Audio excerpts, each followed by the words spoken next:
Waalaikumsalam. Waalaikumsalam warahmatullahi wabarakatuh. Waalaikumsalam warahmatullahi wabarakatuh. Selamat siang semuanya. Siang, Bu. Siang. Mudah-mudahan semuanya dalam keadaan sehat ya. Baik, hari ini materi terakhir sebenarnya untuk mata kuliah Bahasa Indonesia, yaitu mengenai etika penulisan karya ilmiah ya. Ada beberapa hal yang perlu kita perhatikan ketika kita membuat sebuah tulisan ya berupa karya ilmiah.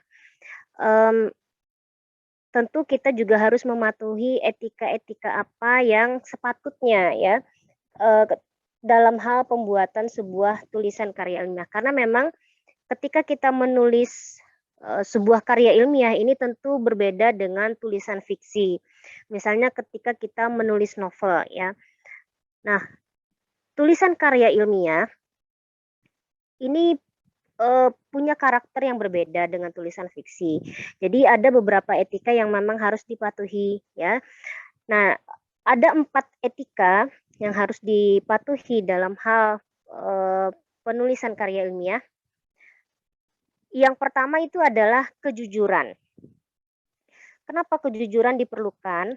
Karena ketika kita membuat suatu tulisan karya ilmiah, apakah murni dari hasil pemikiran kita sendiri? Nah, tentunya tidak. Tidak mungkin ketika kita misalnya membuat satu makalah ataupun bahkan pemikiran kita, ide kita yang kita tuangkan dalam bentuk kalimat. Tentunya itu semuanya belum tentu berasal dari kita 100%. Pastinya juga kita mengutip pendapat dari para ahli, mengutip beberapa artikel misalnya ya. Apakah itu boleh dilakukan? Tentu saja boleh ya. Jadi ketika kita membuat sebuah karya ilmiah adalah merupakan hal yang sah ya. Ketika kita mengutip pendapat orang lain, itu sesuatu yang dibolehkan. Tetapi tentu ada syaratnya. Apa syaratnya? Nah, tentu syaratnya adalah kita harus mematuhi etika-etika dalam penulisan karya ilmiah. Tentu dengan mencantumkan sumber kutipan ya. Ini sepertinya materi Ibu nggak ini ya, nggak apa namanya, ada trouble ini. Padahal sudah share screen tapi di tampilan tidak berubah ya. Ini kira-kira gimana ya? Ibu share screen tapi nggak berubah di tampilan ininya.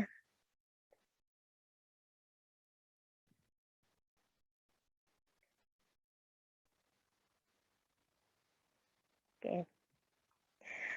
Baik, Ibu lanjutkan.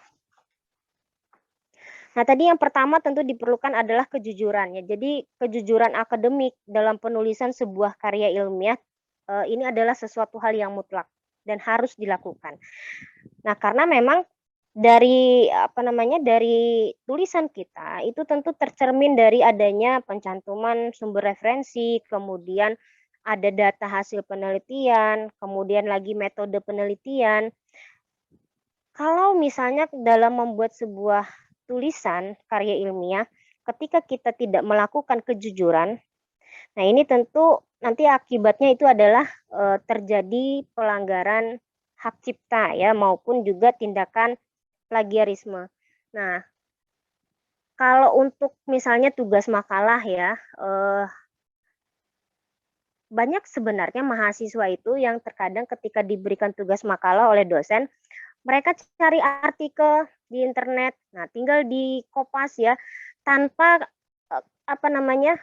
merubah sedikit pun, jadi langsung comot begitu aja dan itu di print kemudian diserahkan kepada dosen. Mereka mungkin berpikir dosennya nggak diperiksa tugasnya, padahal sebenarnya dosen memeriksa. Jadi dari sekian banyak tugas itu, ketika kami memberikan tugas membuat makalah itu banyak sekali bahkan hampir puluhan mahasiswa itu yang tugasnya itu sama persis sampai titik komanya sama. Jadi mereka tinggal ambil dari internet, kemudian itu dikumpulkan dan banyak yang melakukan itu. Bahkan tugasnya sama persis, jadi tidak ada yang dirubah. Nah, itu sebenarnya adalah tindakan plagiarisme. kita boleh mengutip, tapi tentu ada etika yang harus dipatuhi dalam hal pengutipan. Jadi nggak boleh langsung kopas begitu saja ya. Tentu kita juga harus mencantumkan sumber kutipan kita, sumber referensi. Kemudian etika yang kedua ya, ini tadi juga terkait dengan etika yang pertama. Nah, ini tentang pengutipan. Jadi pengutipan itu pun ada berbagai macam cara. Jadi cara yang benar itu seperti apa? Nanti setelah ini akan Ibu jelaskan. Kemudian etika yang ketiga adalah objektif. Keobjektifan dalam penulisan sebuah karya ilmiah itu bisa dilihat melalui apa yang disajikan dalam tulisan. Apakah misalnya sesuai dengan metode maupun data yang didapatkan. Karena dari hal tersebut akan terlihat kualitas dari hasil sebuah karya ilmiah. Nah, biasanya ketika kita melakukan atau membuat sebuah tulisan karya ilmiah, terutama karena kita basicnya adalah ilmu hukum, maka metode penelitian hukum itu ada dua macam. Nah, ada penelitian hukum normatif, kemudian ada juga penelitian hukum empiris. Bisakah membedakan penelitian hukum normatif itu seperti apa, yang empiris itu seperti apa? Sudah punya gambaran? Ada yang paham? Ada yang tahu?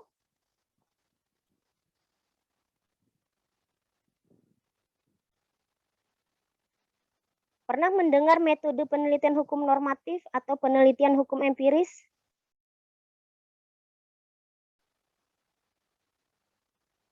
Belum pernah, Bu. Belum pernah. Nah, nanti di semester berapa itu ya, Ibu lupa. Nah, itu nanti ada mata kuliah metode penelitian hukum.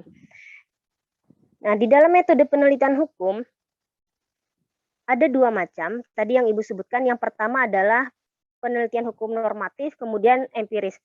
Penelitian hukum normatif, nah ini penelitian yang mengacu kepada bahan hukum primer. Bahan hukum primernya apa? Yaitu peraturan perundang-undangan.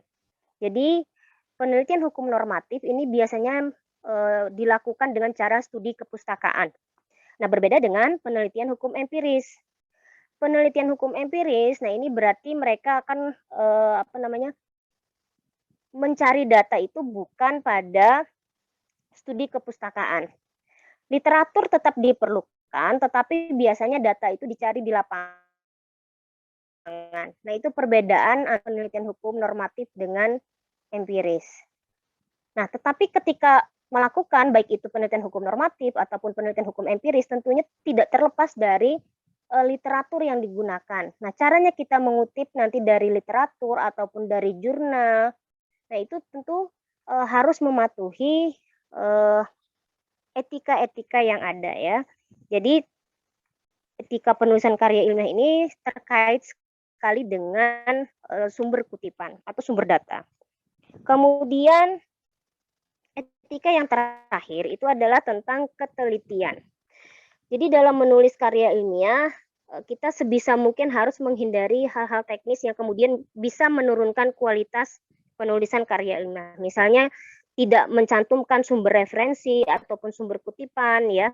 Jadi itu nanti tadi balik lagi nanti terjadi pelanggaran hak cipta ataupun pelanggaran penulisan karya ilmiah. Baik, akan Ibu sampaikan mengenai cara pengutipan yang benar ya. Bagaimana caranya kita mengutip yang benar?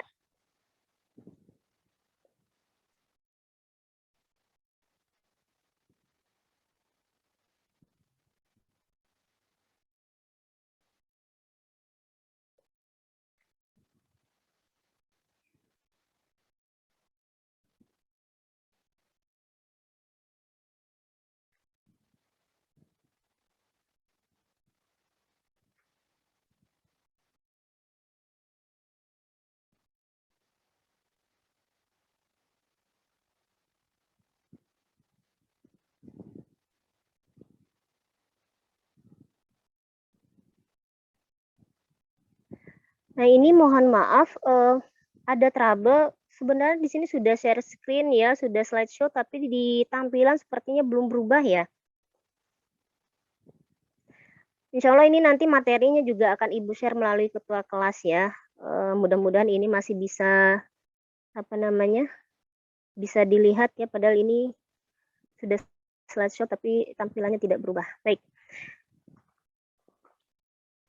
Nah, di sini adalah Ibu akan memberikan materi tentang kutipan dan juga footnote. Ada yang tahu footnote itu apa?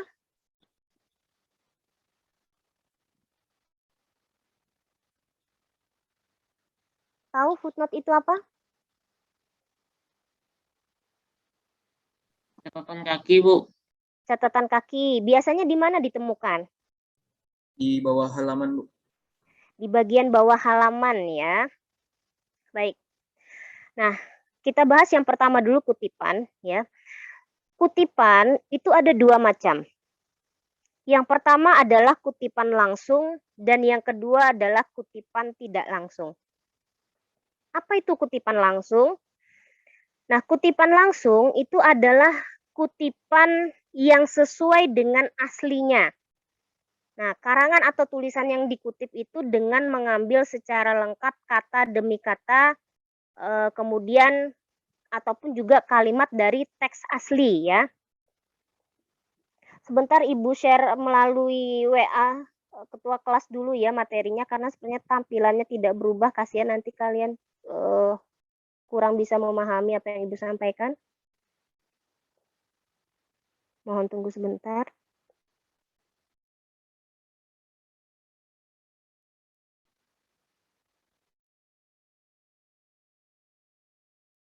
Kelas, mohon untuk di-share kepada yang lain ya. Iya, Bu.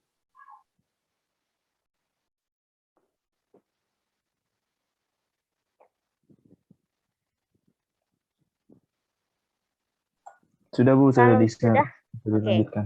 Silahkan dibuka materi mengenai kutipan dulu. Baik, Ibu teruskan. Tadi kutipan langsung sudah ya, sekarang kemudian kutipan tidak langsung. Jadi kutipan tidak langsung ini hanya mengambil isinya saja. Jadi kita hanya mengambil intisari saja atau ikhtisar dari karangan ataupun juga tulisan yang kita kutip. Nah, seperti apa bedanya kutipan langsung dengan kutipan tidak langsung? Kutipan langsung itu caranya adalah dibagi lagi menjadi 3 ya. Ada kutipan langsung pendek, kemudian ada kutipan langsung panjang, dan ada juga kutipan yang dihilangkan sebagian. Kutipan langsung pendek itu ketentuannya ditulis tidak lebih dari 5 baris dan diketik 2 spasi. Jadi kutipan itu cukup dijalin ke dalam teks dan diberi tanda petik pada awal ataupun juga akhir tulisan. Jadi ketentuannya kutipan langsung pendek itu tidak boleh lebih dari 5 baris kita mengutip. Ya. Kemudian spasinya itu 2. Jadi langsung dimasukkan ke dalam teks atau paragraf dan diberi tanda petik pada awal serta akhir kutipan. Kemudian ada lagi kutipan langsung panjang.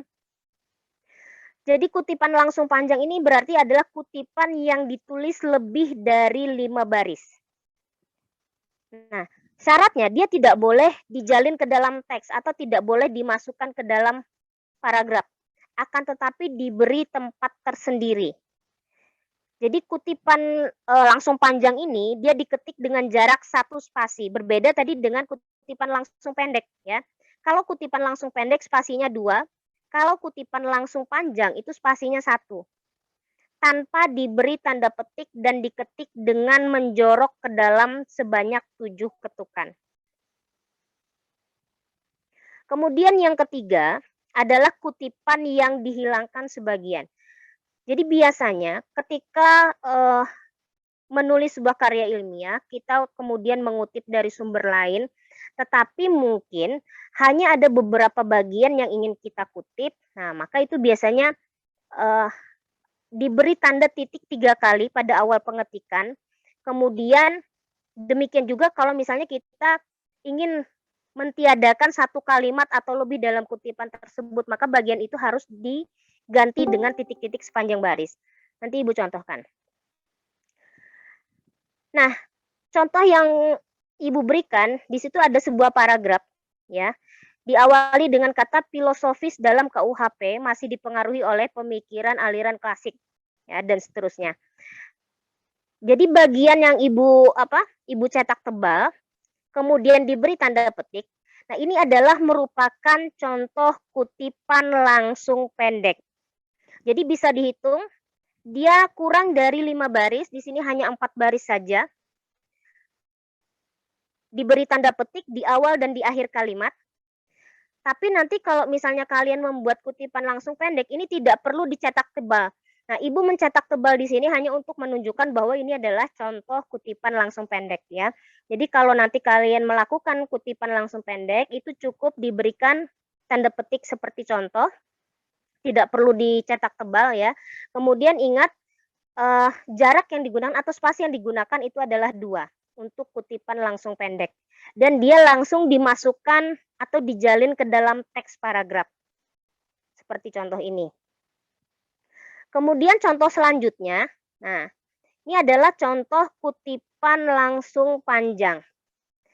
Frans Magnisuseno menjelaskan apa yang dimaksud dengan gagasan dasar negara hukum, yaitu, ya, dan seterusnya.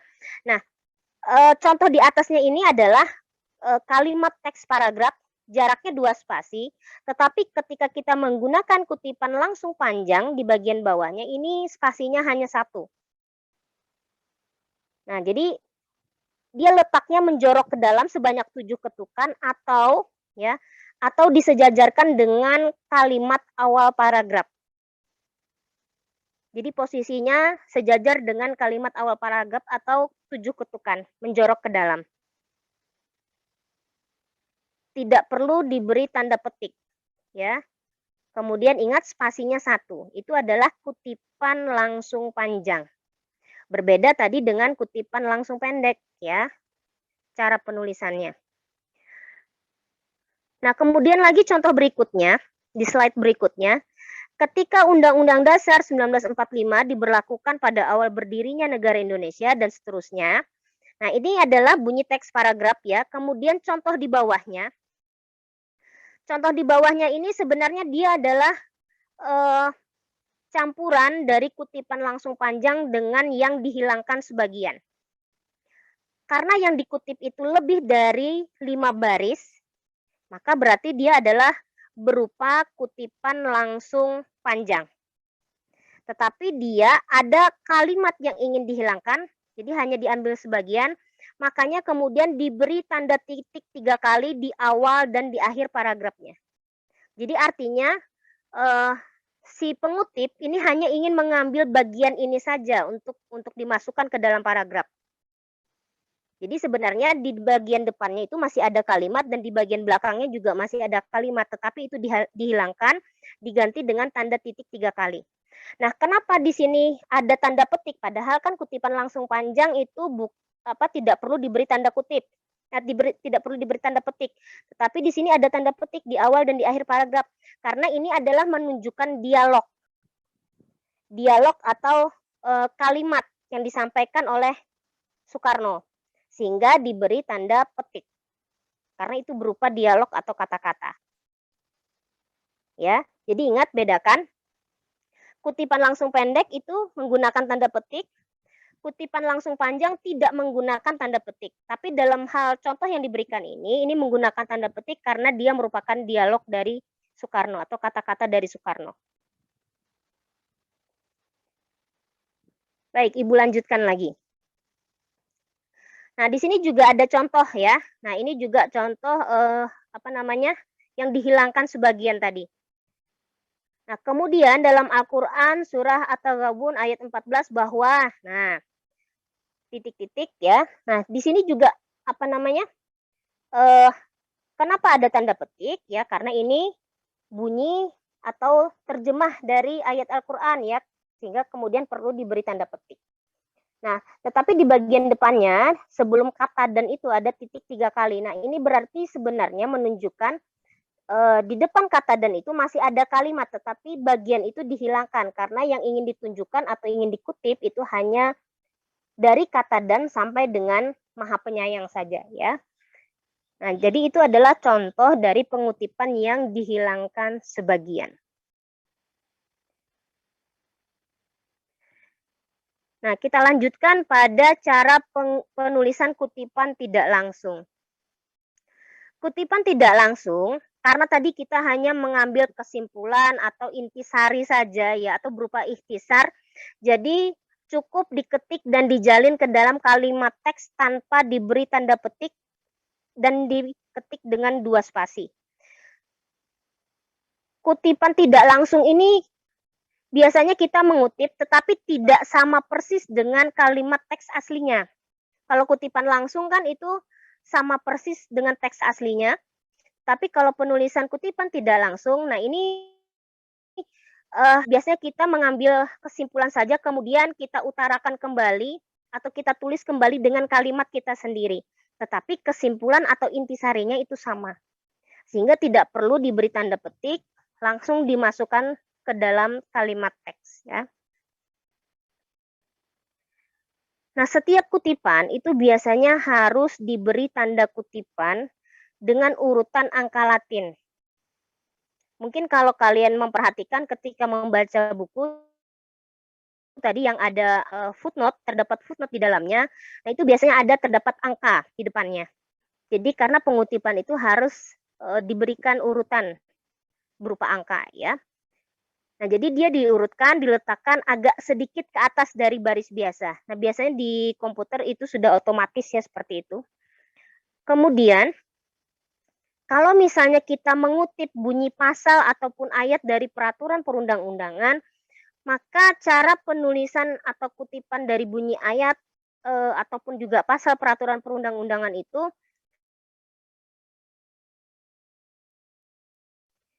bedanya adalah kalau pada bunyi kutipan pasal atau ayat itu tidak perlu diberi nomor kutipan. Jadi kalau kita mengutip misalnya bunyi pasal 1 undang-undang apa misalnya ya. Nah, itu kita tidak perlu jadikan footnote. Kita kutip, kita masukkan ke dalam kalimat teks paragraf, tetapi tidak perlu kita beri nomor kutipan. Jadi tidak perlu dijadikan footnote. Berbeda kalau misalnya kita mengambil pendapat dari buku atau dari mana ya, misalnya jurnal. Nah, itu perlu kita berikan nomor kutipan atau harus kita jadikan footnote ya. Sumber kutipan atau referensi. Apa itu sumber kutipan atau referensi? Pencantuman sumber kutipan itu memiliki beberapa fungsi ya. Yang pertama itu adalah menyusun pembuktian atau berupa etika kejujuran dan juga keterbukaan ilmiah. Kemudian sumber kutipan itu juga berarti adalah menyatakan penghargaan kepada penulis yang dikutip, karena itu adalah etika dari hak cipta intelektual. Makanya ketika kita misalnya tadi mengambil pendapat orang lain, jadi jangan asal comot saja, jangan asal kemudian hasil tulisan orang lain kita ganti nama kita, mengakui tulisan itu sebagai hasil karya kita. Nah, itu sebenarnya adalah melanggar etika hak cipta intelektual. Jadi itu sangat dilarang ya. Mengutip boleh, malahan kalau sebenarnya sebuah karya ilmiah yang bagus itu yang banyak sekali mengutip pendapat orang. Artinya apa? Artinya menunjukkan bahwa kita banyak membaca. Jadi hal yang dibolehkan mengutip itu, tapi tetap tadi harus mencantumkan sumber kutipan. Jangan sampai kemudian kita mengambil tulisan orang lain, kemudian kita akui sebagai tulisan kita. Nah, itu yang tidak boleh ya. Nah, untuk pencantuman referensi sendiri ini terdapat 2 model ya. Ada yang namanya catatan tubuh atau body note, kemudian ada lagi catatan kaki atau footnote. Nah, di Fakultas Hukum kita, di Fakultas Hukum ULM, untuk ketentuan menulis skripsi, yang digunakan itu adalah model footnote. Jadi tidak boleh body note. Dan kalian kalau sebelum mengajukan proposal skripsi, ada kewajiban harus mengikuti pelatihan penulisan skripsi. Jadi di sana nanti akan dibagikan buku pedoman penulisan skripsi Fakultas Hukum ULM. Jadi di sana sudah ada ketentuan yang harus dipatuhi. Misalnya huruf yang digunakan apa, jenisnya apa, kemudian untuk pencantuman referensi juga ketentuannya harus footnote, tidak boleh body note. Nah, itu semuanya ada di set ya. Baik. Ibu jelaskan tentang body note dulu. Catatan tubuh atau body note. Jadi catatan tubuh atau body note ya, ini disebut juga dengan endnote ya. Dilakukan ketika penulis mencantumkan sumber kutipan langsung setelah selesainya sebuah kutipan, jadi dengan menggunakan tanda kurung biasa di belakang kalimat. Sedangkan kalau catatan kaki atau footnote, ini dilakukan apabila penulis mencantumkan nomor indeks di akhir sebuah kutipan. Lalu di bagian bawah halamannya ya, biasanya tadi di bagian bawah halaman. Nah, atau bagian kaki itu terdapat keterangan nomor indeks yang menjelaskan sumber kutipan.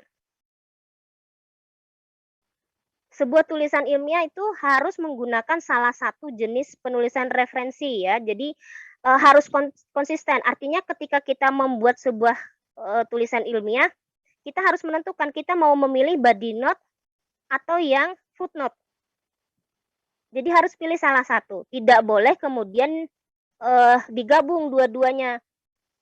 Nah, makanya tadi yang Ibu bilang, untuk ketentuan penulisan skripsi Fakultas Hukum ULM, nah kita menggunakan sistem footnote. Jadi tidak boleh misalnya dalam sebuah tulisan, di halaman ini menggunakan body note, kemudian halaman berikutnya menggunakan footnote. Itu tidak boleh ya. Jadi harus memilih salah satu dan harus konsisten. Jadi kalau misalnya kita menggunakan body note, maka seluruh referensi atau seluruh halaman dari awal sampai akhir tulisan itu harus menggunakan body note.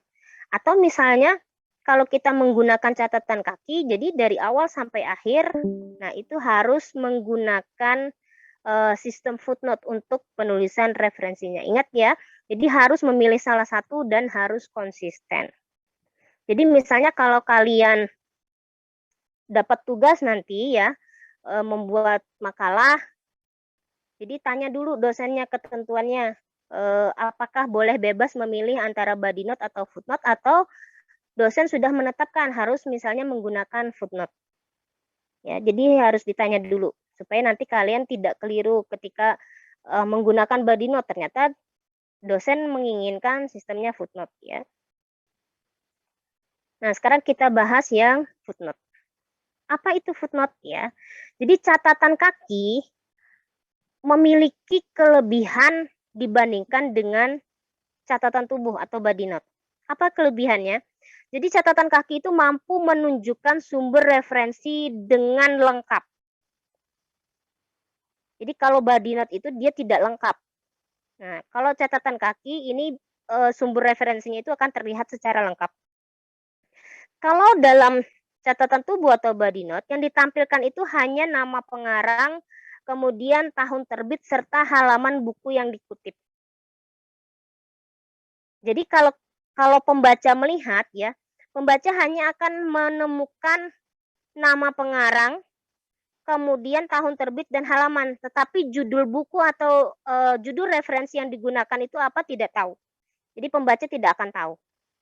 Nah, sedangkan kalau misalnya kita menggunakan sistem catatan kaki, nah maka di bagian bawah halaman atau di bagian kaki halaman itu akan terlihat jelas sumbernya.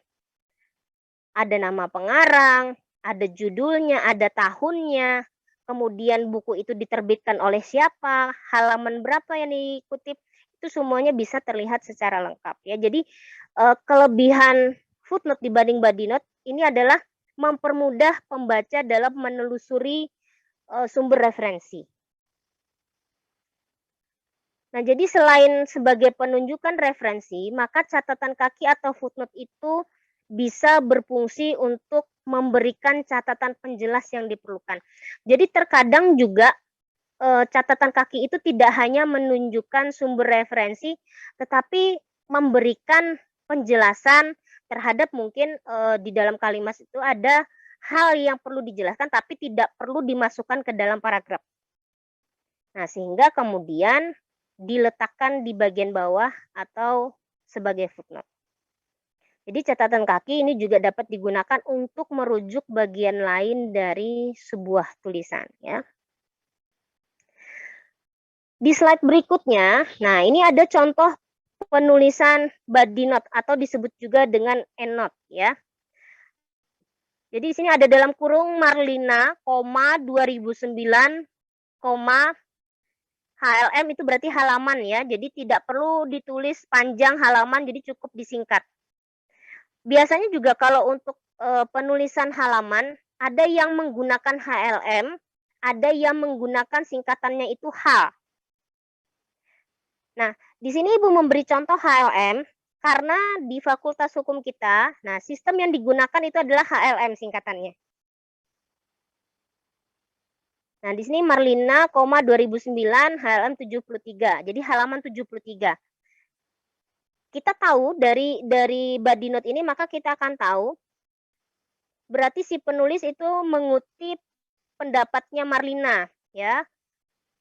Tahun sumber kutipannya itu adalah 2009 halaman 73. Tapi kita tidak bisa menemukan yang dikutip ini apakah berupa buku, apakah berupa jurnal, ya. Karena di sini tidak ada judulnya. Tidak ada judulnya, kemudian tidak ada penerbitnya, tidak ada kota terbitnya.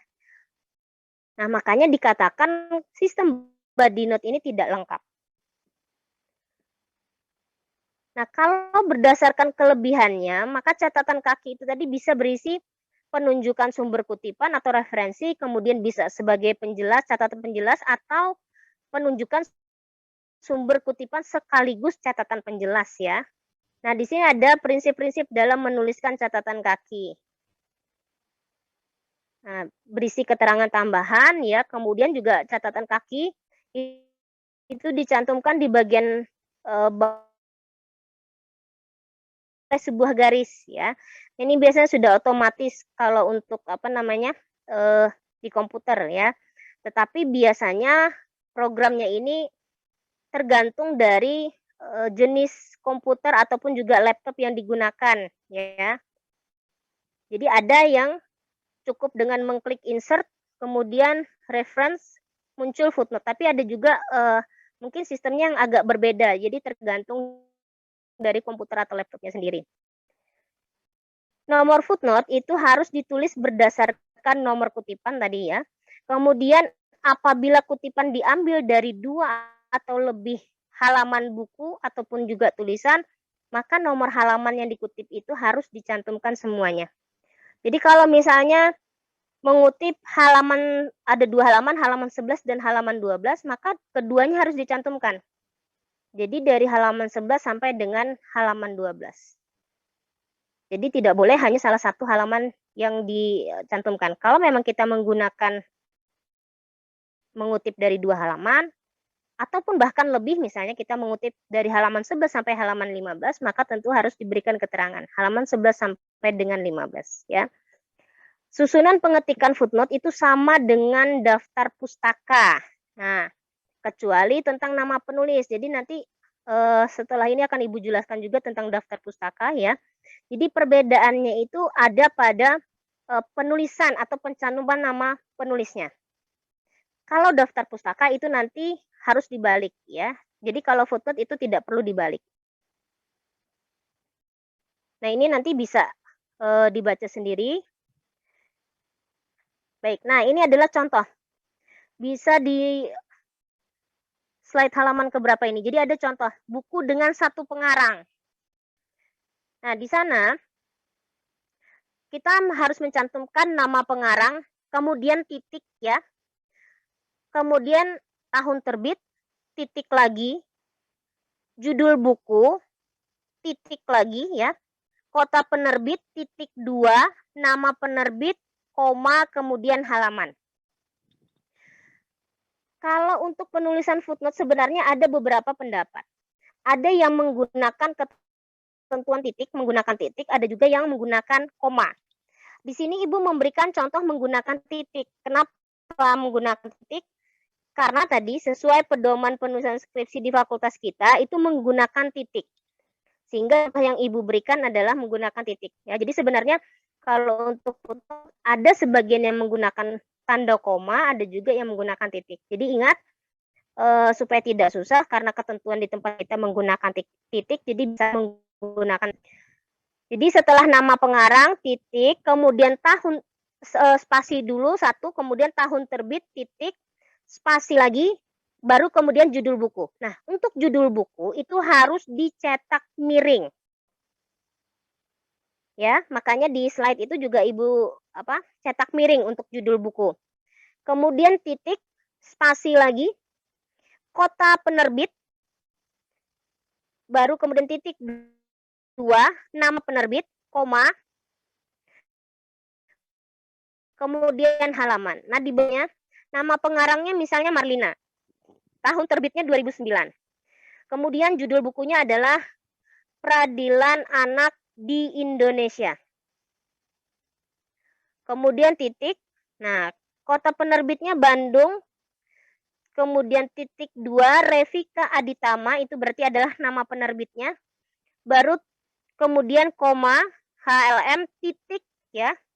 Titik, baru halaman yang dikutip itu halaman berapa. Jadi setelah HLM itu tidak perlu spasi lagi, langsung angka halamannya saja. Dan terakhir jangan lupa ada titik lagi di belakang angka itu. Jadi untuk kakak-kakak kalian yang sedang menulis skripsi juga itu biasanya banyak sekali yang melakukan kesalahan dalam membuat kutipan ya. Jadi terkadang padahal sudah ada ketentuan di buku pedoman penulisan skripsi itu, tapi entah tidak dibaca, ya, mungkin tidak mengikuti, tidak konsisten, harusnya menggunakan titik, ada yang menggunakan koma, kemudian setelah halaman itu tidak ada titik, ada juga yang menggunakan H, padahal sudah ada ketentuan kita menggunakan HLM ya. Contoh berikutnya, ada buku dengan 2 atau 3 pengarang. Nah, bagaimana penulisannya? Jadi harus dicantumkan semua ya nama pengarangnya. Nah, yang pertama itu ada misalnya nama pengarang 1 dan nama pengarang 2. Jadi kalau misalnya penulisnya itu ada 2 orang, maka dua-duanya harus dicantumkan. Kemudian diberi kata dan, ya, diberi kata penghubung dan. Nama pengarang 1 dan nama pengarang 2. Kemudian titik, tahun terbit, titik, judul titik, kota penerbit, titik 2, nama penerbit, koma, halaman. Kalau misalnya pengarangnya ada 3 orang, ya, maka penulisannya nama pengarang 1, koma, nama pengarang 2, koma, dan nama pengarang 3. Jadi seperti itu cara penulisannya. Nah, di slide berikutnya ini ada contoh. Nah, di sini contoh penulisnya ada 2. Endang Sumiarni dan Chandra Halim. Ya, jadi karena pengarangnya ada 2, maka menggunakan dan. Tahun terbitnya 1999, judul bukunya Perlindungan Hukum Terhadap Anak dalam Hukum Keluarga. Nah, kemudian kota terbitnya Yogyakarta, diterbitkan oleh Universitas Atmajaya. Nah, halaman 319. Ini adalah contoh buku yang pengarangnya ada 2 orang. Sekarang bagaimana kalau misalnya buku itu pengarangnya lebih dari 3 orang ya? Nah, kalau untuk pengarang lebih dari 3 orang, maka yang dicantumkan itu cukup nama pengarang pertama saja. Kemudian di belakangnya itu dalam kurung, jadi tanda kurung, ya, kurung buka, kemudian tanda petik et al. Ya, jadi et al ini artinya adalah dengan orang lain. Ingat, kalau pengarangnya lebih dari 3 orang, maka yang dicantumkan itu cukup nama pengarang pertama saja, tetapi kemudian di belakangnya tadi diberikan keterangan et al. Artinya ini menunjukkan bahwa buku tersebut pengarangnya lebih dari 3 orang. Nah, bagaimana kalau misalnya buku terjemahan? Nah, kalau buku terjemahan, nah di situ ada contohnya. Muhammad Arifin, ya, kemudian titik, dalam kurung, dalam merupakan buku terjemahan. kata tercetak di dalam kurung, kemudian dicetak miring. Baru kemudian pengarang aslinya, ya. Nah, setelah nama pengarang asli, kemudian titik, kemudian baru kemudian judul buku. Nah, di sana ada keterangan cetakan kedua.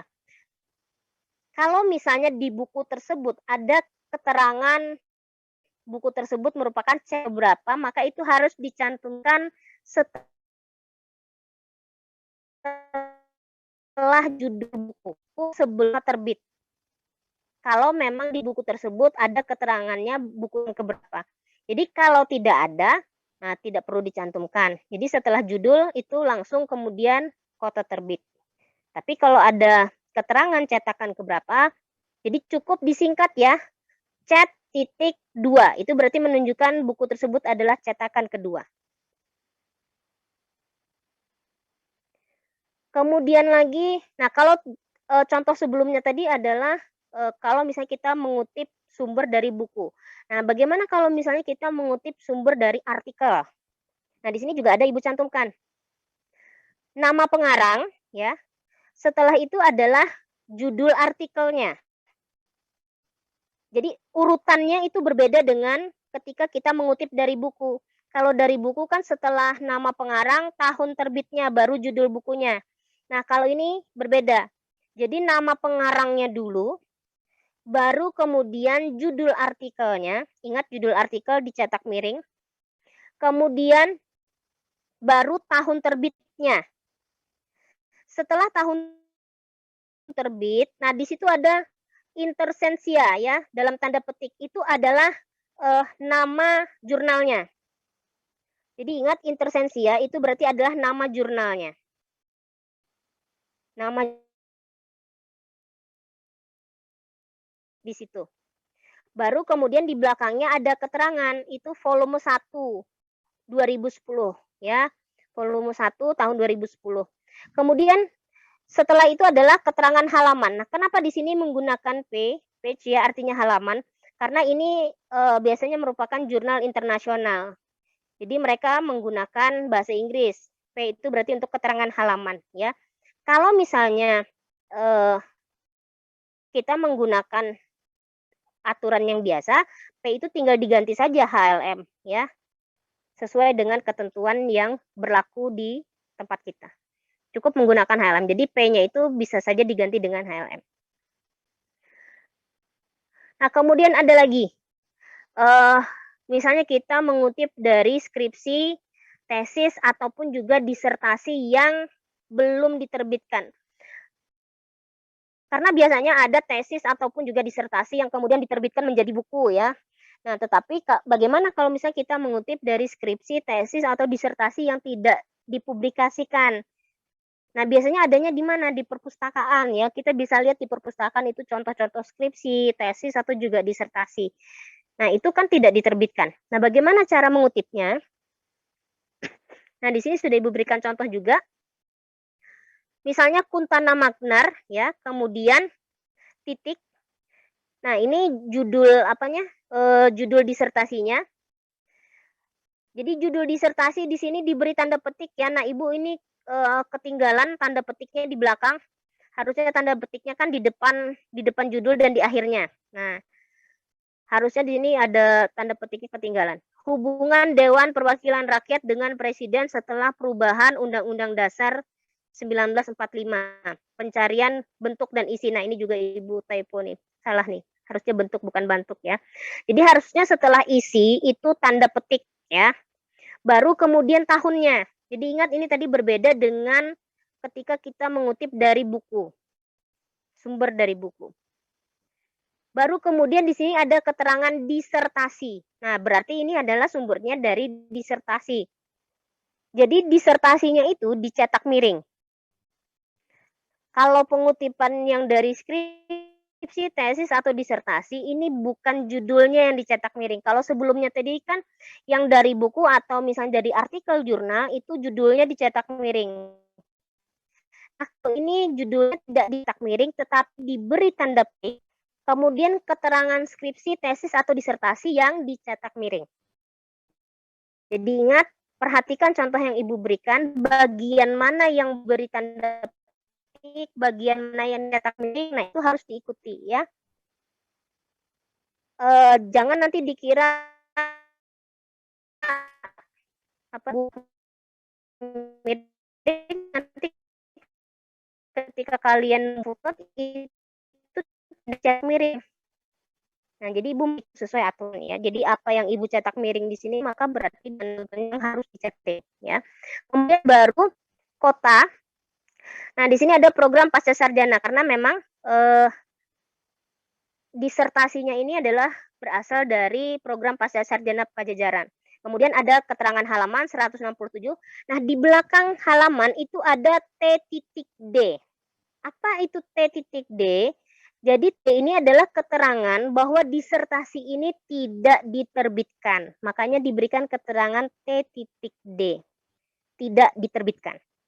Jadi siapa tahu nanti kalian misalnya ada tugas membuat makalah ataupun juga ketika kalian nanti membuat skripsi, ingin mengutip mungkin dari beberapa skripsi yang ada di perpustakaan kita, nah itu kan tidak diterbitkan. Maka nanti Anda cukup tambahkan saja keterangan di belakang T.D ya. Selanjutnya lagi, misalnya bagaimana kalau kita mengutip dari makalah seminar yang tidak diterbitkan. Nah, itu juga ada contohnya ya.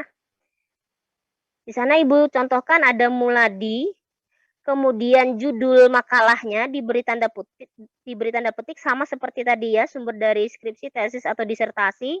Kemudian ada tahunnya. Nah, kalau tadi contoh sebelumnya itu ada keterangan disertasi karena sumbernya dari disertasi. Sedangkan contoh yang ini karena dia adalah sumbernya dari makalah yang disampaikan pada seminar, maka harus diberikan keterangan setelah tahun itu.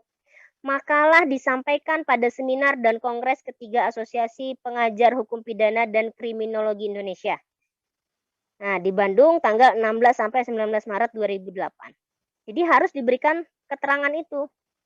Artinya makalah ini disampaikan pada saat itu. Nah, Jakarta, Perum Percetakan. Nah, ini tempatnya ya. Baru kemudian halaman 12. Nah, di sana ada keterangan TD lagi, artinya tidak diterbitkan. Jadi kalau ada keterangan TD itu berarti tidak diterbitkan ya. Kemudian contoh selanjutnya ada artikel dari internet. Bolehkah mengambil sumber artikel dari internet? Boleh ya, tidak dilarang. Tetapi tadi tetap harus menjaga etika, yaitu mencantumkan sumber kutipan. Nah, jadi sumbernya kita menulis nama penulis, kemudian judul artikel diberi tanda petik ya, baru kemudian alamat lengkap internet atau websitenya. Di belakangnya ada tanda kurung, kita harus mencantumkan tanggal aksesnya ya. Jadi ingat nama penulis. Kalau misalnya artikel yang kita kutip itu tidak ada keterangan nama penulisnya, jadi cukup dicantumkan anonim saja. Ya, cukup cantumkan anonim. Artinya nama penulis tidak diketahui. Judul artikel tadi harus diberi tanda petik, kemudian alamat lengkap internet dan tanggal aksesnya. Jadi misalnya tanggal akses tanggal 23 November 2021. Nah, beberapa ketentuan juga ada yang sampai mencantumkan waktu pengutipannya. Jadi misalnya tanggalnya tadi 23 November 2021 jam 14 WITA misalnya. Ada yang seperti itu. Nah, tapi kalau ketentuan di pedoman skripsi fakultas kita itu cukup akses saja, jadi tidak perlu tangan waktunya. Selanjutnya lagi, nah ini adalah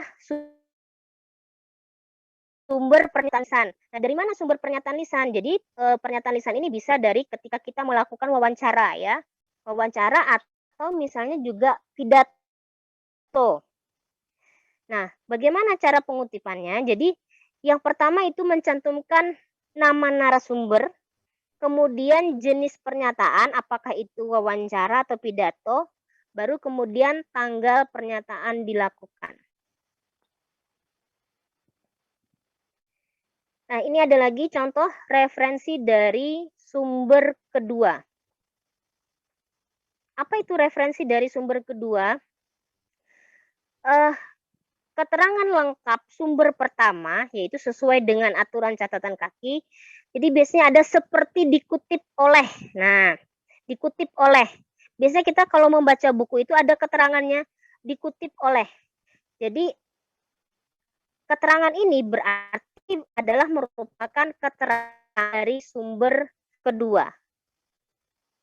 Ya, kalau misalnya kita membaca buku ada kemudian keterangan dikutip oleh, nah itu berarti sumber referensinya itu adalah berarti dari sumber kedua. Nah, maksudnya sumber kedua itu seperti apa? Jadi kalau misalnya kalian membaca buku karangan ibu. Nah, di dalam misalnya ibu menulis menurut Frans Magnus Suseno. Nah, kalian mengutip pendapat Frans Magnus Suseno, nah itu berarti kalian sebenarnya mengutip dari sumber kedua. Kalian mengutip dari tulisan ibu. Nah, tulisan ibu itu mengutip dari pendapatnya Frans Magnus Suseno. Itu berarti adalah referensi dari sumber kedua. Jadi juga ada nanti aturannya ya. Kemudian ada lagi. Nah, ini pernahkah kalian menemukan istilah ini di dalam buku ataupun jurnal atau artikel yang pernah dibaca? Ibid, opsit, loksit. Nah, apa itu ibid, opsit, dan nah. Jadi di sini ada juga. Ibid itu berasal dari bahasa Latin ya, yaitu ibidem, yang berarti pada tempat yang sama. Nah, singkatan ini digunakan apabila referensi dalam catatan kaki sama dengan catatan kaki yang sebelumnya. Jadi tanpa diselingi catatan kaki lain. Kalau misalnya halamannya sama, itu cukup ditulis ibid saja. Dituliskan nomor halamannya. Nah, ini contohnya ibid, HLN 17. Jadi ingat ya, ibid itu harus dicetak miring. Jadi lihat contoh ketikan ibu. Ibid itu cetak miring, tapi keterangan halaman itu cetaknya biasa. Ya, jadi cukup ibidnya saja yang cetak miring. Kemudian ada lagi opsit. Ya. Jadi opsit ini digunakan kalau referensi dalam catatan kaki pada nomor tersebut sama dengan referensi yang telah dikutip sebelumnya, namun diselingi catatan kaki yang lain. Nah, ada juga ketentuan yang mengharuskan ya untuk membedakan opsit dengan loksit. Jadi opsit itu digunakan untuk referensi yang berupa buku, sedangkan loksit itu digunakan untuk referensi yang berupa artikel. Jadi selain buku. Kalau buku opsit, maka yang selain buku bisa jadi artikel atau koran, majalah. Nah, itu menggunakan loksit. Ada beberapa ketentuan seperti itu. Ada juga loksit itu diartikan catatan kaki yang sama, berasal dari sumber yang sama, tapi sudah diselingi catatan kaki yang lain. Ya. Nah, ini sebenarnya hampir sama dengan opsit tadi. Nanti setelah ini juga akan Ibu share contoh daftar pustaka ya. Nah, nanti di daftar pustaka itu juga akan terlihat ada yang bagaimana penulisan misalnya pengarang yang lebih dari 3 orang tadi. Nah, Ibu nanti akan berikan contohnya. Nah, di sini tadi ada Ibu berikan contoh ya, misalnya Marlina, opsit. Nah, ingat, ibid, opsit, dan loksit itu semuanya harus dicetak miring. Kalau misalnya tadi sama persis, halamannya sama, tidak perlu mencantumkan halaman lagi. Tapi kalau misalnya halamannya berbeda, baru ditambahkan keterangan halamannya. Nah, di sini juga ada keterangan mengenai body note atau endnote tadi ya. Jadi bukan berarti kalau misalnya orang banyak menggunakan footnote, apakah body note itu tidak ada kelebihannya? Ada juga ya. Jadi kelebihan catatan tubuh itu adalah kemudahan bagi pembaca dalam mengecek sumber sebuah kutipan itu langsung terdapat sebelum atau setelah kutipan.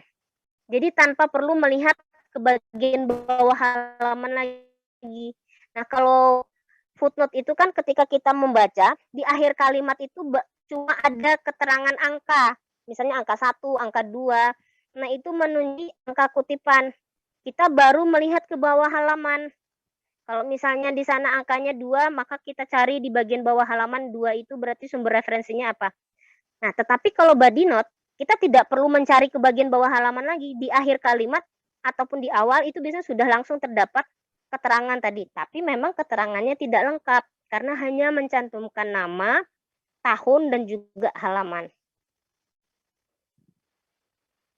Nah, di sini juga ada prinsip-prinsip dalam menuliskan catatan tubuh ya. Jadi catatan tubuh itu menyatu dengan naskah, hanya ditandai dengan kurung buka dan kurung tutup. Catatan tubuh itu memuat nama belakang penulis saja.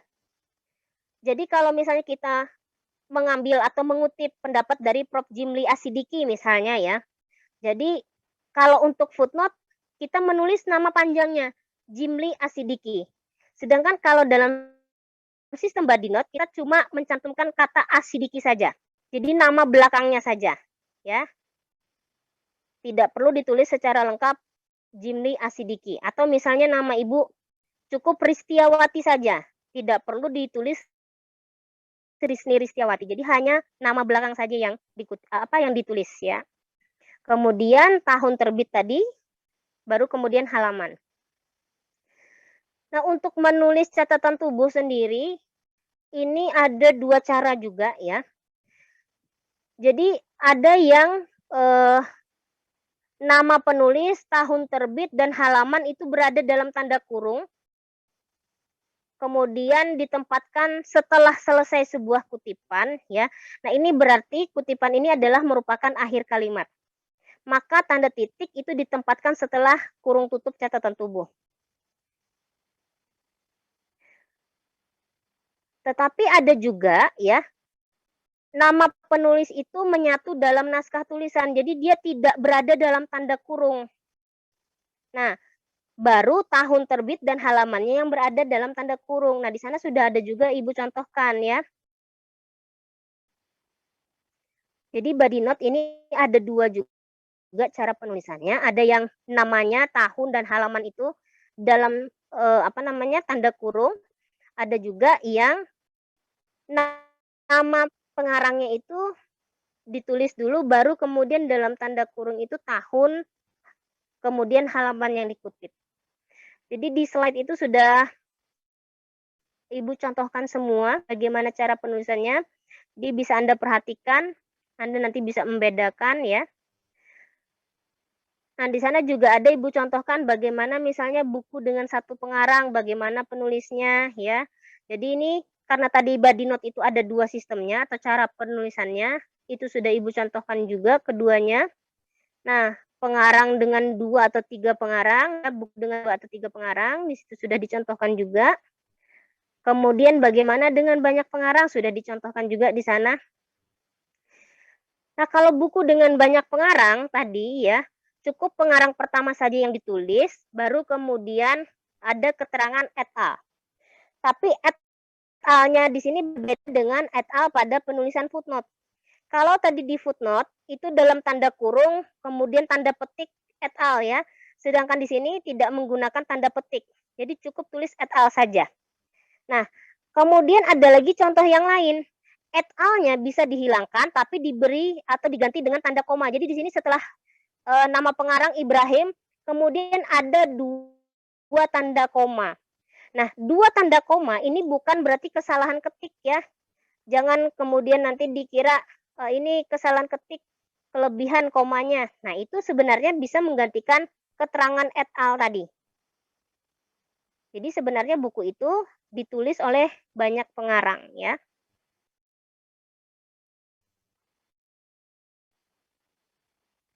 Nah, itu sudah Ibu berikan contohnya buku terjemahan, artikel ya. Supaya lebih paham sebenarnya harusnya praktek ya, lebih sering praktek menulis. Karena kalau sekadar membaca saja biasanya kurang paham.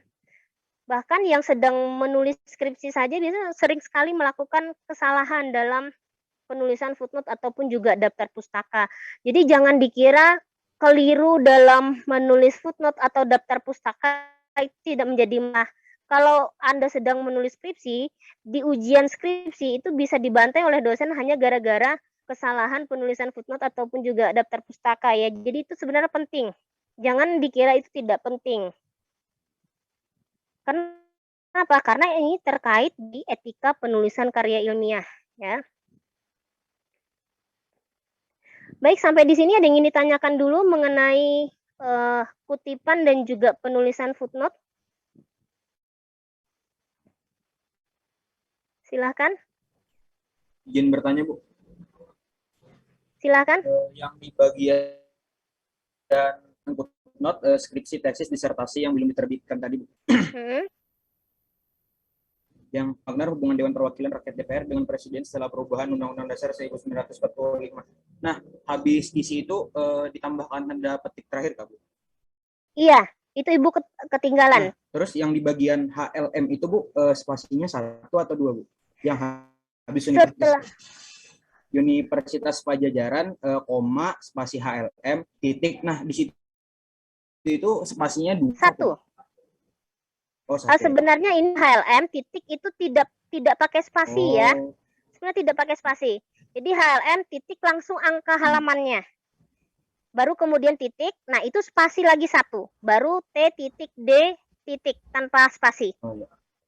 Terima kasih, Bu. Itu saja. Oke. Silakan, ada lagi?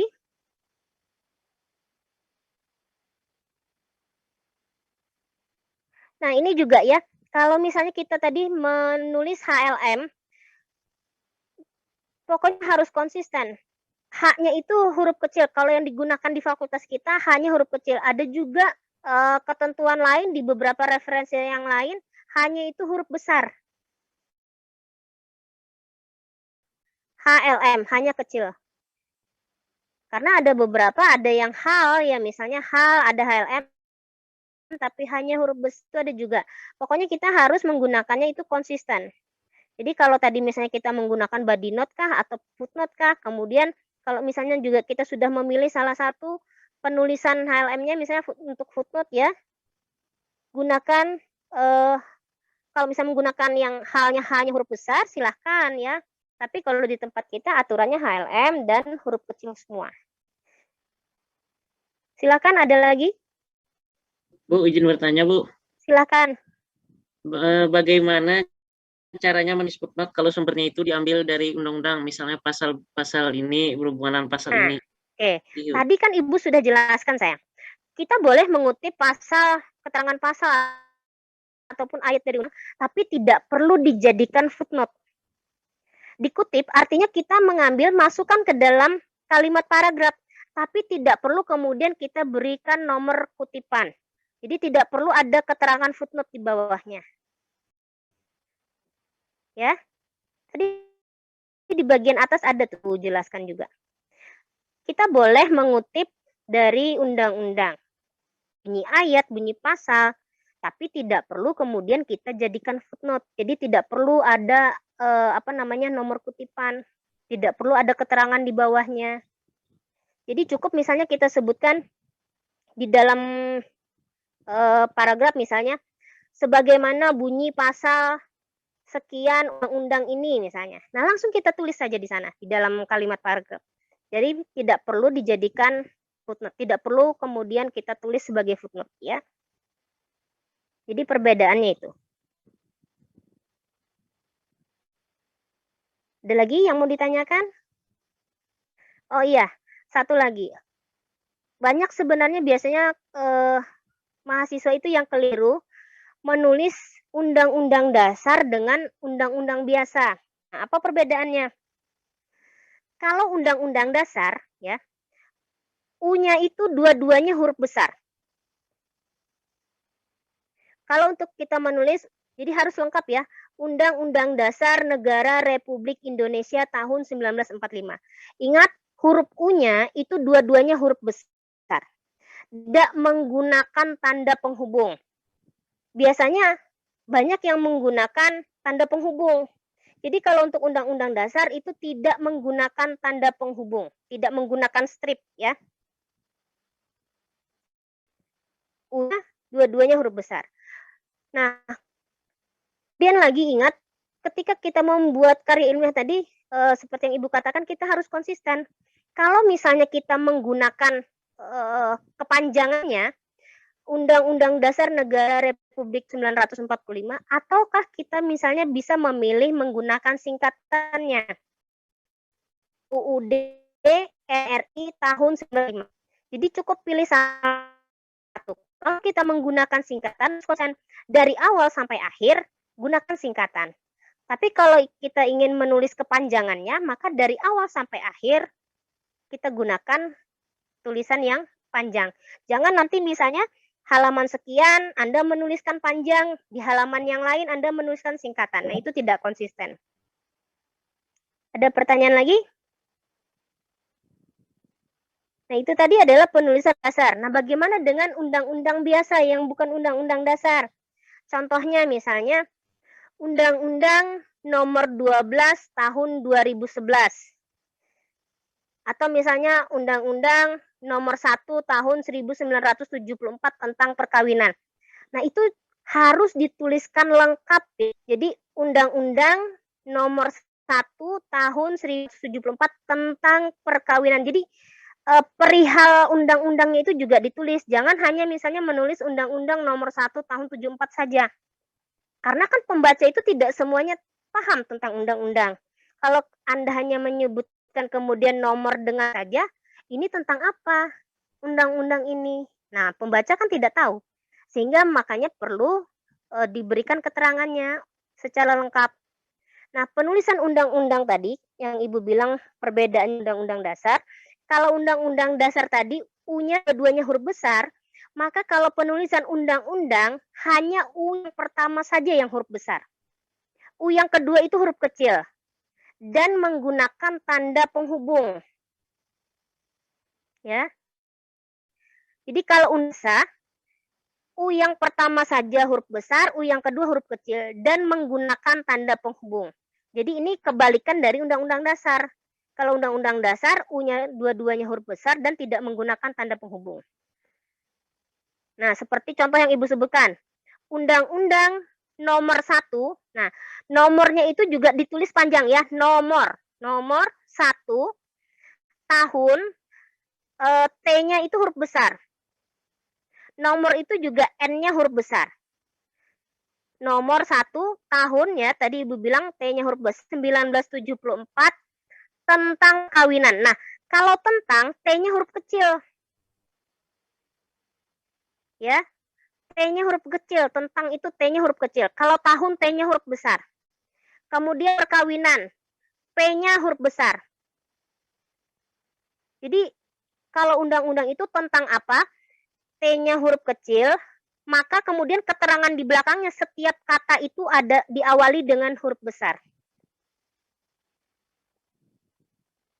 Ya, jadi setiap katanya itu diawali dengan huruf besar.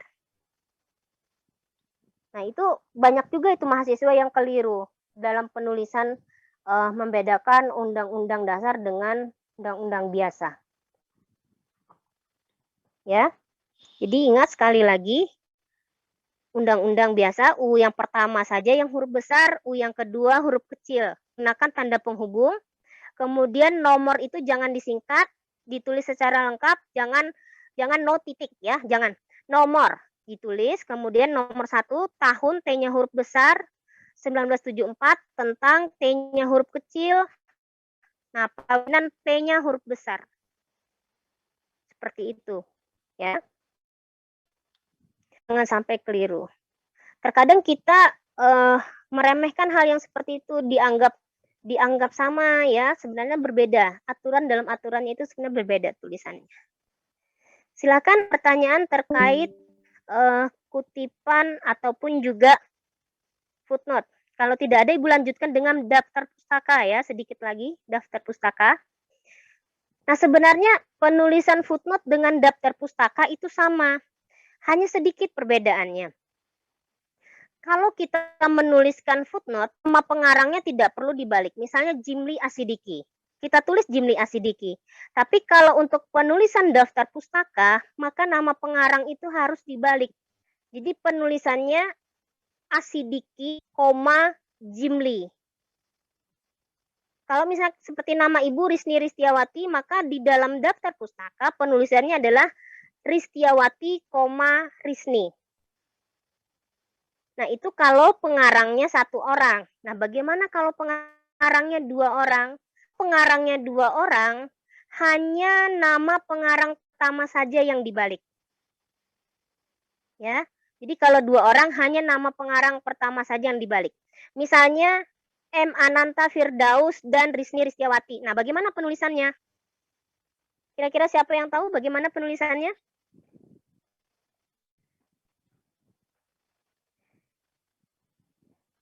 M. Ananta Firdaus. Nah, jadi yang dibalik itu cukup yang Ananta Firdaus. Jadi tulisannya Firdaus, M. Ananta dan Risni Ristiawati. Ya, seperti itu. Kalau 3 orang penulisnya, tetap tadi aturannya hanya nama pengarang pertama saja yang dibalik.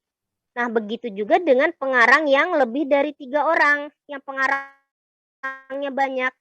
Jadi hanya pengarang pertama saja yang ditulis, dibalik namanya. Nah, di belakangnya nanti ada keterangan itu tadi, ya.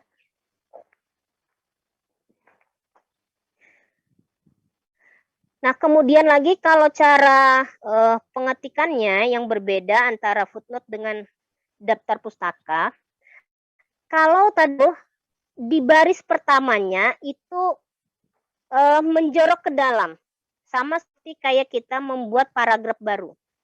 Ya, jadi baris pertamanya menjorok ke dalam.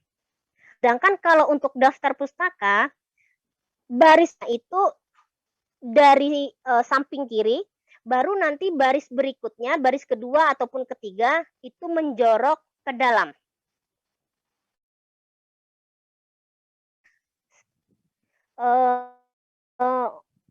Toh daftar pustaka, sebentar Ibu share dulu.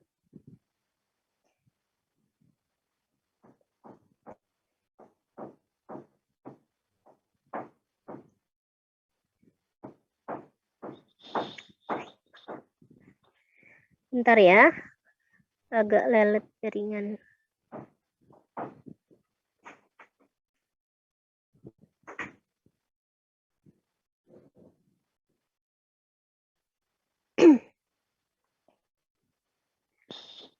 Sambil Ibu proses mengirim contoh daftar pustaka, silakan mungkin ada yang ingin ditanyakan dulu tentang footnote dan juga daftar pustaka. Izin bertanya, Bu. Silakan. Terkait footnote, itu kalau misalkan nih, kayak kita mau nulis latar belakang misalnya. Nah, di situ kan kita ambil kutipan dari beberapa jurnal atau beberapa artikel. Kalau paragraf 1 kita ngambil kutip, paragraf kedua kita ngambil kutipan, itu boleh aja lah, Bu. Sama ini, Bu, kalau kutipan dari jurnal itu perlu kita parafrase atau copy aja langsung terus sertakan footnote-nya. Boleh di-copy langsung.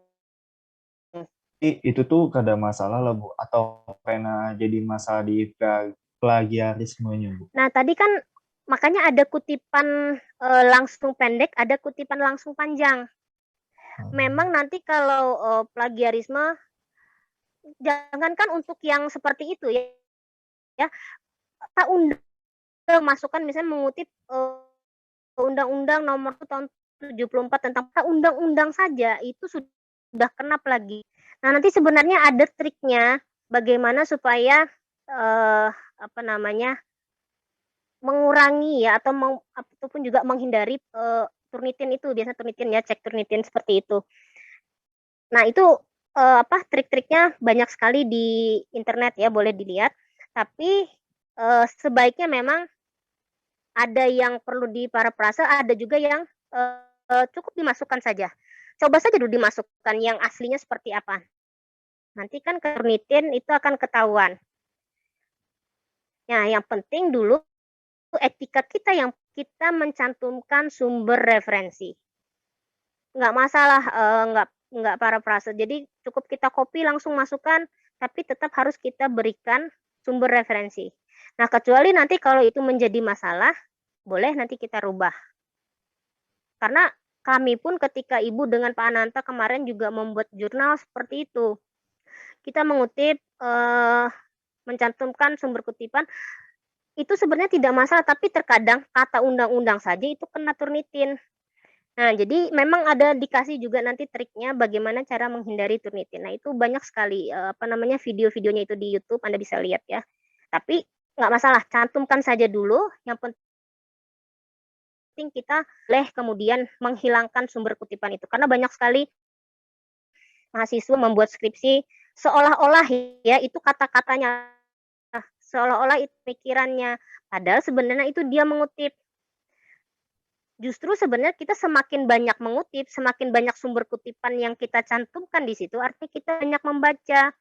Karena kebanyakan itu berpikir mereka takut kalau misalnya mengutip, takut dikatakan, oh ini hasil kutipan. Justru itu salah. Ya, karena yang banyak kutipan itu justru yang benar. Dan kita dengan kita mencantumkan sumber kutipan itu berarti kita menomorsatukan etika dulu di sana, ya. Jadi jangan khawatir, cantumkan saja dulu.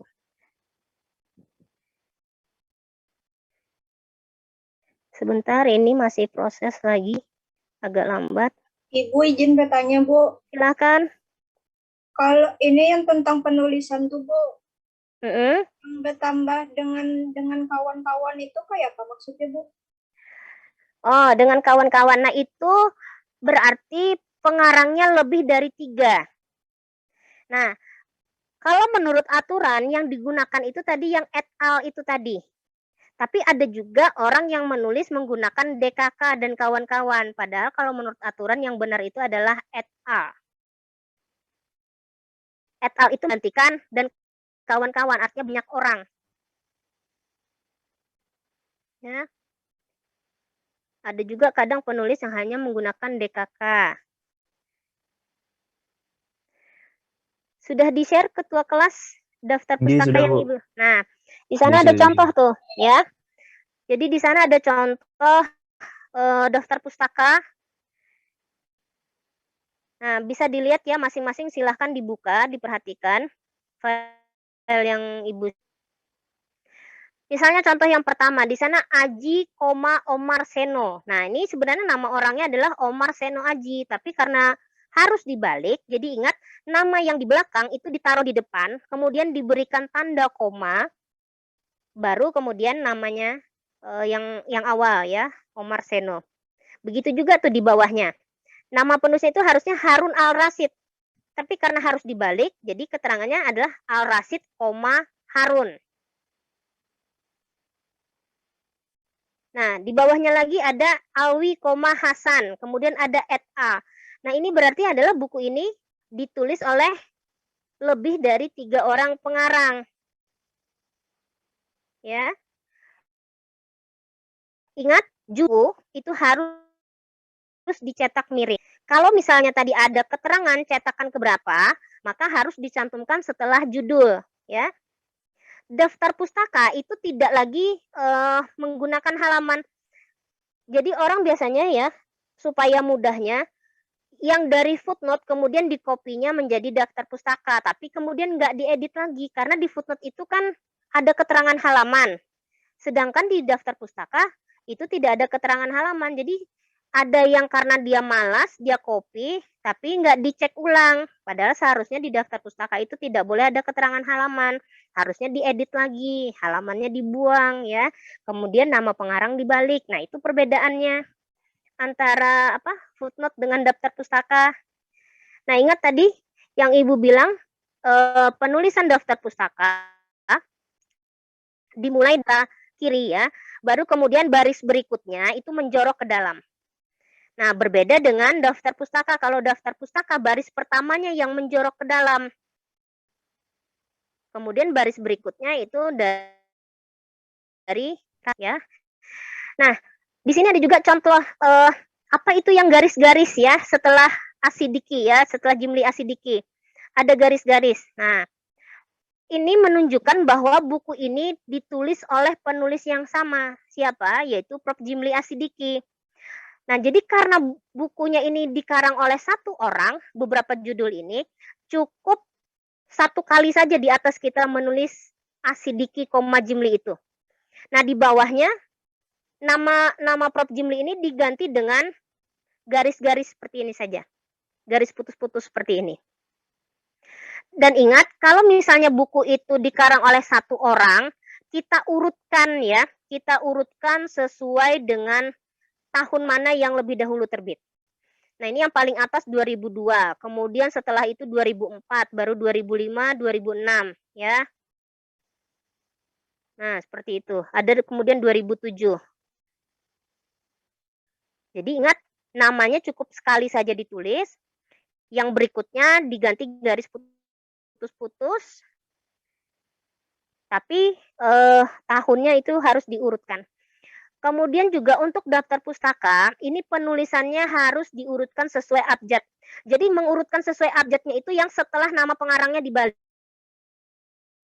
Jangan yang jadi setelah dibalik nama pengarangnya itu diurutkan sesuai abjad. Jadi perhatikan, ini yang A, sama kan A, banyak A, lihat huruf keduanya. Aji dengan Al-Rasid mana yang lebih dahulu? Lebih dahulu huruf D kan dibanding huruf L, maka berarti Aji yang di atas, baru Al-Rasid di bawah. Kemudian di sini ada Awi. R dengan W mana yang lebih dahulu? Tentu R ya, jadi Al-Rasid, baru Awi. Nah, itu harus benar-benar diperhatikan dalam penulisan daftar pustaka. Jadi harus benar-benar diurutkan sesuai dengan abjad. Ya. Termasuk tadi buku yang ditulis oleh satu orang pengarang yang sama. Yang diurutkan apanya? Tahun terbitnya, ya. Nah, jadi biasanya di dalam daftar pustaka itu urutannya yang pertama itu literatur dulu, ya. Kemudian artikel jurnal, peraturan perundang-undangan, baru kemudian sumber dari internet. Ya, buku, baru yang dari jurnal, baru peraturan perundang-undangan, dan baru kemudian sumber dari internet. Nah, untuk sumber dari peraturan perundang-undangan, ingat, harus diurutkan sesuai dengan hierarki peraturan perundang-undangan. Mana yang lebih dahulu? Nah, mana yang posisinya lebih atas? Kalau sesuai dengan hierarki peraturan perundang-undangan, tentunya paling tinggi itu adalah Undang-Undang Dasar. Baru kemudian undang-undang, baru kemudian aturan yang lain. Nah, undang-undang juga kalau misalkan dia sama, cari yang tahunnya lebih dahulu terbit. Nah, seperti yang Ibu tulis di sini, Undang-Undang Dasar paling pertama, kemudian di bawahnya ada Konstitusi RIS. Nah, karena Konstitusi tahun 49, maka tentu posisinya di bawah ya. Kemudian ada Undang-Undang Dasar sementara di tahun 50, posisinya juga lebih di bawah lagi. Nah, di sana kemudian di bawahnya ada beberapa undang-undang. Nah, karena posisinya sama undang-undang, maka yang membedakan itu adalah tahun terbitnya. Tahun mana yang lebih dahulu terbit. Nah, coba perhatikan tadi ya, perbedaan Undang-Undang Dasar dengan Undang-Undang biasa. Kalau Undang-Undang biasa, lihat U-nya yang pertama saja yang huruf besar, U kedua huruf kecil, nomor, N-nya huruf besar, tahun, T-nya huruf besar, tentang, T-nya huruf kecil. Nah, misalnya Mahkamah Konstitusi, M-nya huruf besar, K-nya huruf besar ya. Jadi itu perlu diperhatikan. Jadi cara penulisan huruf besar, huruf kecilnya itu juga perlu diperhatikan ya. Nah, kira-kira ada yang ingin ditanyakan lagi? Tentang kutipan, footnote, dan juga daftar pustaka.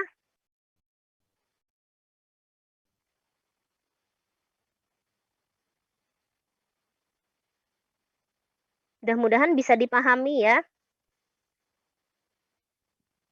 Kalau misalnya latihan itu akan lebih mudah paham. Karena kalau hanya membaca saja agak susah membedakan. Silahkan ada pertanyaan? Ibu, ulun izin nanya, Bu. Silahkan. Itu Bu penggunaan IBIT, OpKit sama LogKit tadi itu yang itu dipakainya pas kapan? Bukan sama-sama mengutip yang sebelumnya di atasnya Bu. Oke, tunggu ya. Sebentar Ibu carikan tulisan. Sebentar Ibu carikan jurnal Ibu dengan Pak Ananta.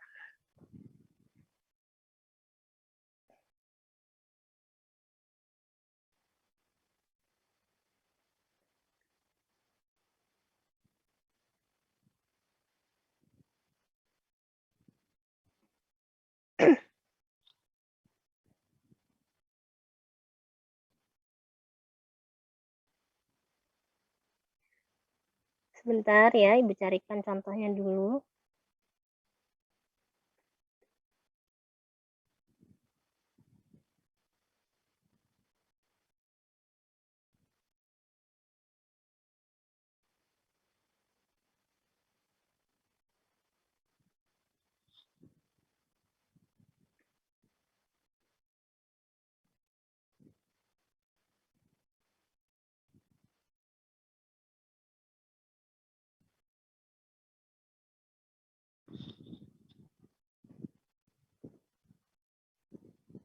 Lupa tadi sebelumnya menyiapkan contoh yang untuk penggunaan IBIT dan juga OpSheet, LogSheet.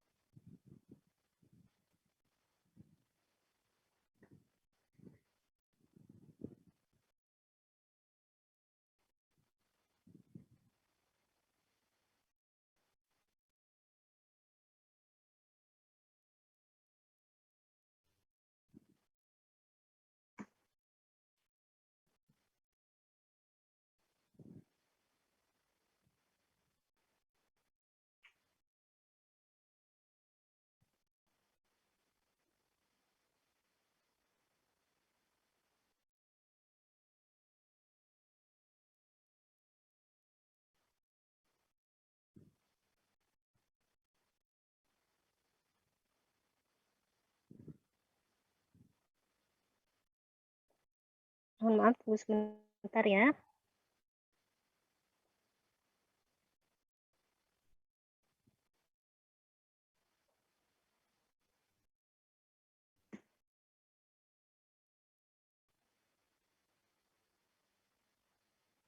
Melalui ketua kelas, contoh jurnal yang Ibu tulis bersama Pak Ananta.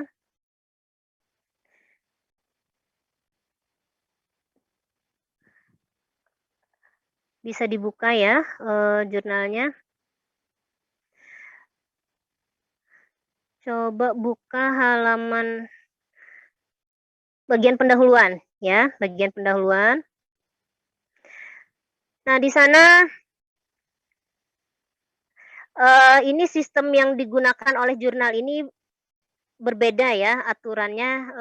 Ini kalau tidak salah menggunakan Mendeley ya, cara penulisan kutipannya ya. Nah, tapi seperti ini contohnya. Misalnya kalau IBIT itu footnote 1 bisa dilihat itu adalah jurnalnya Pak Ananta ya, misalnya Muhammad Ananta Firdaus, pelaksanaan perda tentang larangan kegiatan pada bulan Ramadan di Kota Banjarmasin. Nah, kalau misalnya IBIT itu di kutipan nomor 2 kita menggunakan atau mengutip dari jurnal Pak Ananta lagi ya. Jurnal yang sama dengan yang nomor 1, maka yang nomor 2 itu kita tinggal menuliskan IBIT. Ya, jadi yang nomor 2 kalau sama persis dengan kutipan yang pertama, maka kita menggunakan IBIT. Nah, di kutipan pertama itu kan terlihat itu ada halamannya itu 132. Nah, kalau misalnya di footnote yang kedua kita mengutip dari halaman yang sama 132, cukup yang kita tulis IBIT saja. Tapi kalau misalnya yang kita kutip halamannya berbeda, misalnya halaman 135, kita tinggal menambahkan keterangan HLM 135. Itu contoh IBIT. Nah, kalau contoh OpSheet misalnya, footnote 1 kita mengutip jurnalnya Pak Ananta, kemudian ini footnote yang kedua ada Ira Mentayani. Nah, di footnote yang ketiga kita misalnya kembali mengutip jurnalnya Pak Ananta. Judul yang sama, Badamai Law Journal ini. Nah, maka kita menulisnya M. Ananta Firdaus, koma, opcit. Bukan koma, tadi titik ya, opcit. Nah, jadi opcit itu kalau misalnya sudah diselingi dengan footnote yang lain. Ya, jadi misalnya kita mengutip sama seperti footnote nomor 1, tetapi sudah diselingi oleh footnote yang kedua, tulisan orang lain, Ira Mentayani, maka kita menggunakan opcit. Ingat, bisa membedakan ya, opcit. Kita menggunakan opcit. Jadi artinya kita mengutip di jurnal itu, tapi kemudian sudah diselingi jurnal yang lain. Bukan jurnal, footnote yang lain. Maka kita menggunakan opcit. Nah, kalau untuk logcit, ini sebenarnya ada dua perbedaan pendapat. Tadi seperti yang Ibu bilang, ada yang mengatakan logcit itu digunakan untuk kutipan selain buku. Sedangkan opcit itu digunakan untuk kutipan yang berupa buku. Jadi kalau misalnya seperti jurnal, artikel koran, majalah, nah itu menggunakan logcit. Tapi ada juga yang mengatakan logcit itu berarti mengutip di tempat yang sama. Artinya sama persis misalnya dengan footnote yang nomor 1, maka kita menggunakannya logcit bukan opcit. Jadi sebenarnya ada dua pendapat ya. Kalau Ibu itu menggunakan pendapat yang pertama tadi, opcit itu digunakan untuk kutipan yang berasal dari buku, logcit itu digunakan untuk kutipan yang bukan berasal dari buku. Jadi misalnya dari jurnal, dari artikel koran dan lain-lain. Kira-kira bisa dipahami tidak? Jadi dia harus sudah diselingi dengan footnote yang lain. Baru kita bisa menggunakan opcit atau logcit. Sedangkan kalau ibid itu yang kita kutip itu sama persis dengan yang di atasnya. Berurutan. Jadi kalau berurutan itu menggunakan ibid. Kalau yang sudah diselingi oleh footnote yang lain, atau kutipan yang lain, maka digunakan opcit dan logcit. Bisa dipahami atau mungkin masih ada yang ditanyakan? Sudah dipahami, Bu. Terima kasih banyak, Bu. Oke. Silakan, Adi. Pertanyaan yang lain? Kalau tidak ada, oke, Ibu cukupkan sampai di sini dulu. Ini kita hari ini pertemuan yang keberapa ya? 14 ya? 14 atau 15 hari ini? 14, Bu. Yang ke-14. Oh, Ibu pikir ini sudah yang ke-15 karena kemarin sama Pak Ananta itu janjiannya ini terakhir gitu. Ternyata ini baru yang ke-14 ya. Jadi kita lihat minggu depan itu belum tahu apakah Ibu atau Pak Ananta nanti atau ada tugas saja. Nah, sedangkan nanti setelah itu berarti pertemuan ke-16 itu adalah UAS. Dan untuk UAS, belum ada kesepakatan dengan Pak Ananta apakah nanti kita akan mengikuti jadwal dari fakultas atau nanti di pertemuan ke-16 itu langsung UAS ya. Nanti bisa diumumkan kemudian. Baik, terima kasih untuk perhatiannya. Ibu cukupkan sampai di sini. Wassalamualaikum warahmatullahi wabarakatuh. Waalaikumsalam. Waalaikumsalam warahmatullahi wabarakatuh.